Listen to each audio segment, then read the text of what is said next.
Your mother's fur is the entire world. It's damp and smells of crushed leaves. Your hands are already curled tight, gripping the coarse black hair on her side. You weigh less than a human hand. Light filters through a green ceiling 60 feet above the forest floor, but you don't see it. You feel only the sway.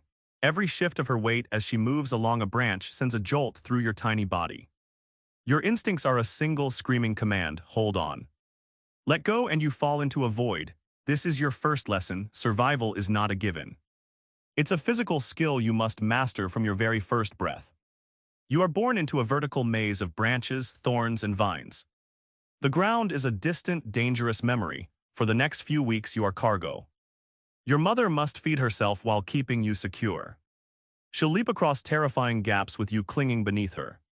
One missed grip for either of you ends everything. We begin here at absolute zero.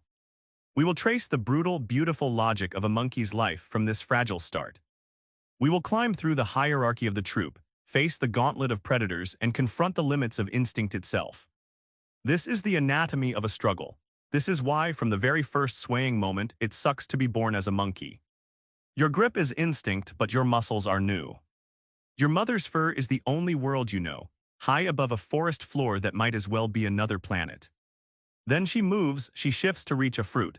For one terrifying second, her body twists away from you. Your tiny fingers wrapped tight in her fur slip. You don't fall so much as you suddenly aren't holding on anymore. The air whistles past, a tangle of leaves slaps your face. A branch cracks against your side. The world is a violent blur of green and brown. Then impact, the wind is knocked from your lungs. You lie stunned on a thick, mossy branch, your whole body a single ache. The canopy is a dizzying distance above. The ground is a frightening depth below. You are alone and you are stranded. This is your first lesson. Gravity does not care that you are an infant. The forest is not a playground. It is an architecture of survival, and you have just failed your first test. You cry out a sharp, piercing shriek. From above you hear an answering call. Your mother is coming, scrambling down, but her rescue is not gentle. She will snatch you up, maybe with a frustrated grunt. She will carry you back to safety, but nothing will be the same. You now know the true cost of a mistake. It is not a scolding. It is the empty, whistling air between the branches where you should be. Your muscles are still trembling from the memory of that first fall. But now you're learning a different kind of gravity, the social kind. You're born into a world of strict, unspoken rules. Your mother's rank is your entire destiny. If she's high-ranking, you get the safest spots in the sleeping trees and first pick of the ripest fruit. You are groomed more, protected more. If she's low, you start at the bottom. The edges of the troop are your home. You eat last if there's anything left. You learn this through small, sharp lessons. You reach for a piece of fig. A larger juvenile slaps your hand away, baring its teeth. No one intervenes.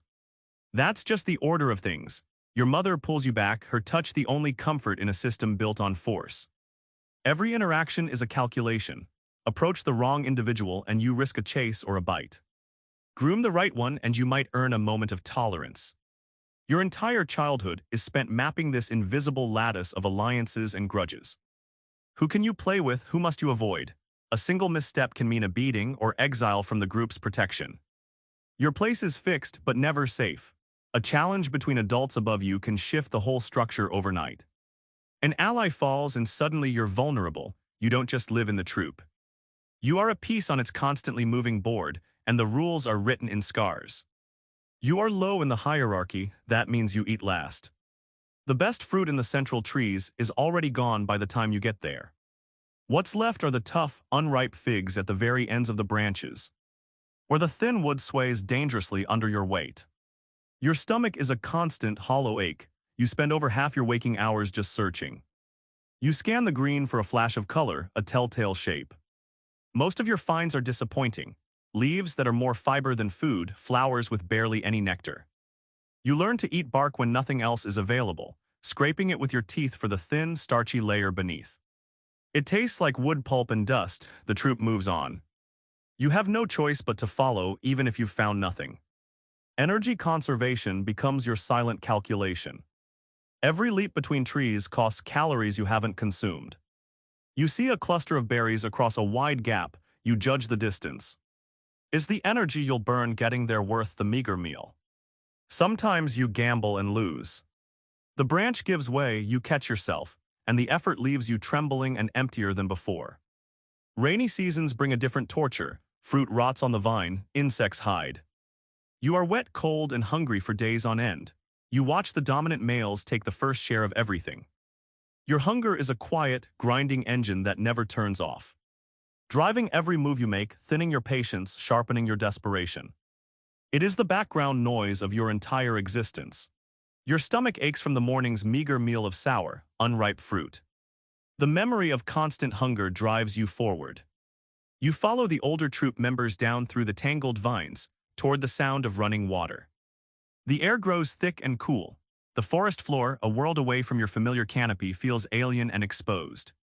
You see the clearing first, a patch of sunlight on the muddy bank. The water looks clean, you are thirsty, but something is wrong.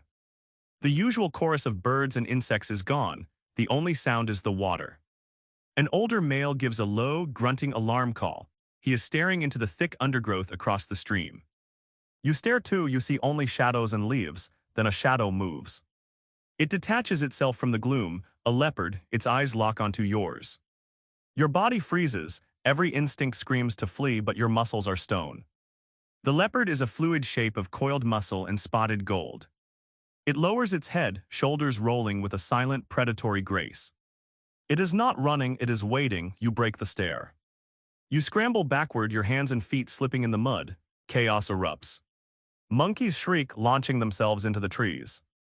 You scramble after them, heart hammering against your ribs. A scream cuts through the air, sharp and final, you don't look back. You climb, branches whipping your face, until you are panting in the high canopy. Far below, the stream flows on undisturbed. The forest is quiet again, you are safe. But you know now the water is never just water, it is a clearing, it is a trap. And you are always being watched. The leopard's shadow vanishes into the undergrowth. Your heart still pounds, but in the troop a different predator is watching. It's the alpha male, he saw you flinch at the watering hole. He sees your growing strength as a threat, he moves toward you now. His fur is bristling, his stare is a challenge, the other monkeys scatter, giving space. This is not about food or safety, this is about power, your power and his. You have a choice, you can bare your teeth, you can stand your ground, you can fight. The reward is higher rank, better food, more respect, but the cost is severe. His canines are long, his muscles are thick from years of winning. You could lose an eye, a limb, your place in the troop forever, or you can submit. You can drop your gaze, you can crouch low and present your back. It is the safe choice, the immediate danger passes, but from that moment on you eat last. You get the worst sleeping spots, the females ignore you.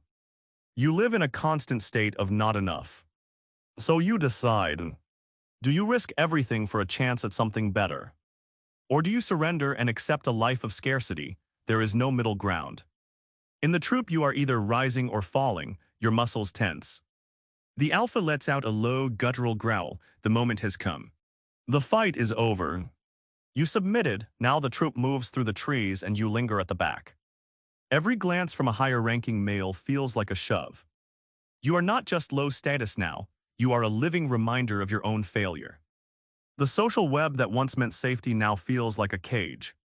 Its threads tightening with every fruit you defer, every branch you yield. So you stop following them. One morning, as the troop chatters and feeds, you simply slip away into the thicker foliage. The silence is immediate and immense. For the first time in your life, there is no rustle of a troop mate just ahead, no soft grunt of acknowledgement. Your own breathing sounds loud, this is the gamble. Trade the known dangers of the troop for the unknown dangers of everything else. Every decision is now yours, and every one carries weight. Which root has the most fruit? Is that rustle in the undergrowth a boar or a leopard? Where will you sleep tonight? The mental map you relied on is gone. You are navigating by sun and memory, and the forest seems to stretch forever. The constant, low-grade anxiety of hierarchy is replaced by a sharper, more primal alertness. You eat when you find food, not when the troop stops. You move on your own rhythm. It is freedom in its purest, most terrifying form. You are utterly responsible for your own survival now. There is no one to watch your back, the air smells different here, sweeter. You've traveled for days following the scent of ripe fruit, and now you stand at the edge of a new grove. The trees are taller, the canopy thicker. For the first time in weeks, your stomach doesn't ache with emptiness. You scramble up a fig tree and tear into the soft flesh. It's a feast. But the feast isn't free. This grove is not empty. You hear a sharp cough bark echo through the leaves. Another troop is here. You freeze, a piece of fruit still in your hand. You are an intruder. Every branch you touch, every fruit you eat belongs to someone else. The calls get closer. They've caught your scent. You drop to the forest floor to hide. But the ground holds different threats. You see fresh tracks in the mud, large, padded with deep claw marks. A leopard patrols here too. You are trapped between a territorial troop above and a silent hunter below. Your new sanctuary is a cage. You find a dense thicket and curl up, utterly still. The troop passes overhead, screaming. You wait until their noise fades. This is the bargain: food for constant fear. Safety is a memory.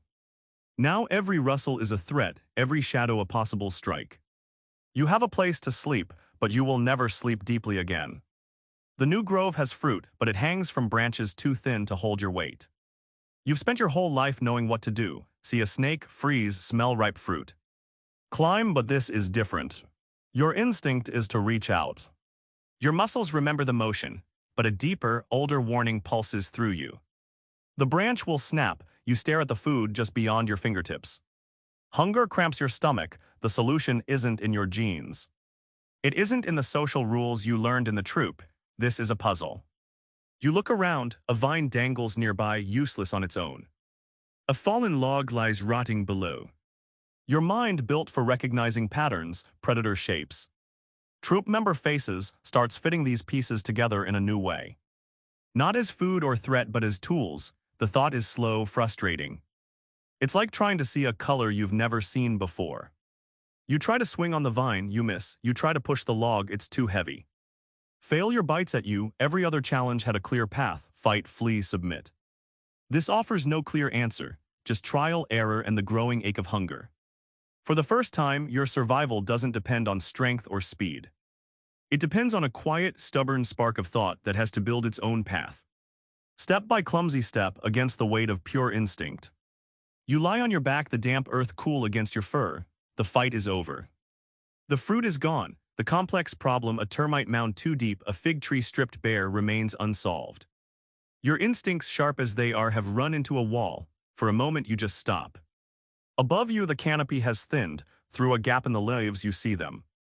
Pinpricks of cold, steady light. You've never seen them so clearly. The noises of the forest continue, a distant howl, the rustle of something small in the undergrowth, but they feel far away. Your mind, usually a whirlwind of immediate needs, food, threat, social cue, quiets. There is no thought in the human sense, no wonder about what those lights are. Instead, there is a simple, vast awareness. You are here on this patch of ground under an endless black. The stars don't care about your hunger, your rank, or the scar on your shoulder from last season's challenge. They are silent and permanent. Your life is not. A twig snaps nearby. Your head turns instantly, eyes scanning the dark shapes of the ferns. The moment of stillness shatters. Your body tenses, ready to spring into the nearest tree. The stars are forgotten. You are a monkey again, back on the forest floor, listening for the quiet step of a leopard. The universe offered a glimpse of something infinite, but the jungle only deals in the now. You melt into the shadows, leaving the clearing empty under the indifferent sky.